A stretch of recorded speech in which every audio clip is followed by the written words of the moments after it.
Bonjour à tous, on se retrouve ce mercredi pour un quintet, c'est à Deauville et c'est sur la distance de 2500 mètres qu'on va retrouver des éléments âgés de 3 ans et plus. C'est dans le prix des poiriers. C'est un gros handicap qui se dispute évidemment sur le sable et on va donc retrouver au départ des spécialistes de la surface qu'il faudra retenir en priorité, comme les sujets qui se plaisent sur les tracés de tenue.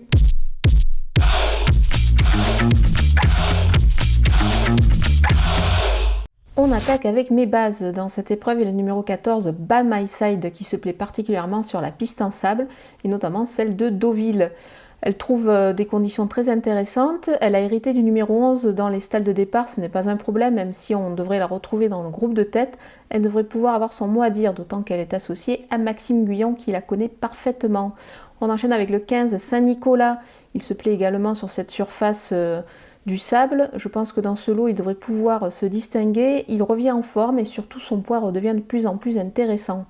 Le numéro 13, Villantos, lauréat d'un réclamé le dernier coup. Moi, je pense qu'il devrait pouvoir confirmer dans cette catégorie, d'autant que c'était sur ce parcours qu'il s'est imposé la dernière fois.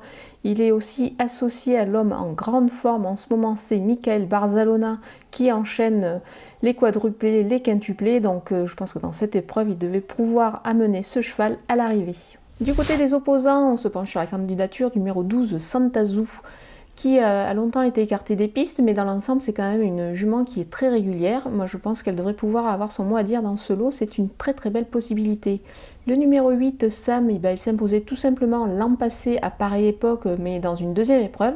Là, je pense qu'il vise un petit peu plus haut, mais il est en forme et il devrait pouvoir avoir son mot à dire ici. Le numéro 4, Checkpoint Charlie, on le connaît très très bien au niveau des gros handicaps. Il a eu un petit peu de mal à se remettre en route. Là, il retrouve une catégorie où on le sait, il est capable de belles choses, d'autant qu'il retrouve son jockey fétiche, Stéphane Pasquier-Ancel. Le numéro 2, Monsieur Xo. Depuis sa victoire dans un quintet l'été passé, c'est un petit peu plus dur en 40,5 de valeur pour la victoire. Maintenant, pour les places, je pense qu'il demeure compétitif, d'autant que sa dernière sortie n'est pas si mal que ça sur le gazon. Là, il retrouve le sable, une surface qu'il apprécie particulièrement. Mon coup de poker, c'est le numéro 11, Gentiana Bella. Troisième l'a passée d'un lot similaire, elle était alors prise en 37 de valeur, là elle évolue en 36, et qu'il n'est pas mal du tout. Surtout qu'elle a très très bien couru dernièrement dans des lots qui étaient quand même un petit peu plus relevés. Du côté des outsiders, avec le numéro 9, Piette, qui se plaît sur la distance de 2400 mètres, même si quand même c'est plus un cheval de 2000 mètres. Là, il va évoluer dans un gros handicap, il est associé à Christiane Desmoreaux et son écurie est en grande forme, celle de Gianluca Bietolini, donc attention à lui, pourquoi pas pour une surprise. Le numéro 7, Amazonia, reste sur un échec, c'était dans le prix de l'élevage où elle s'est complètement alisée dans la phase finale. Elle sera beaucoup mieux sur le sable évidemment, mais je trouve que sa valeur est un petit peu élevée, donc on la verra plutôt en fin de combinaison. Le numéro 1, Breath of Fire, a été pénalisé au poids suite à sa récente victoire. Ça devient un petit peu plus dur du coup dans cette catégorie, donc on le voit plutôt dans un second choix. Le numéro 5, Magical Forest, adore cette piste de Deauville et la piste en sable fibré particulièrement. Maintenant, elle a été longtemps absente, elle reste sur une rentrée qui est assez discrète, donc je pense qu'il faut un petit peu la regarder courir, mais attention quand même, elle joue à domicile.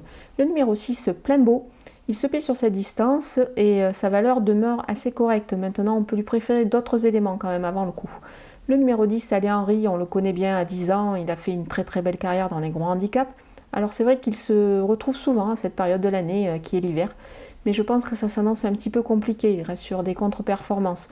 Donc je préfère le voir un petit peu plus loin dans ma combinaison. On conclut avec mes délaissés, le numéro 3, Bidadieu. Il avait gagné un quintet en août 2020 en 38 de valeur. Là je pense que ça se complique un petit peu. Il a effectué une rentrée, il n'a pas encore repris le cours de ses bonnes tentatives, donc je préfère l'écarter. Le numéro 7, Inadalide, elle est régulière, mais c'est quand même à un niveau moindre qu'elle fait ses bonnes tentatives, donc dans ce lot ça s'annonce un petit peu difficile. Voilà, on a passé en revue tous les partants de ce quintet plus Deauvillé. Je vous laisse avec mon pronostic et mes conseils de jeu.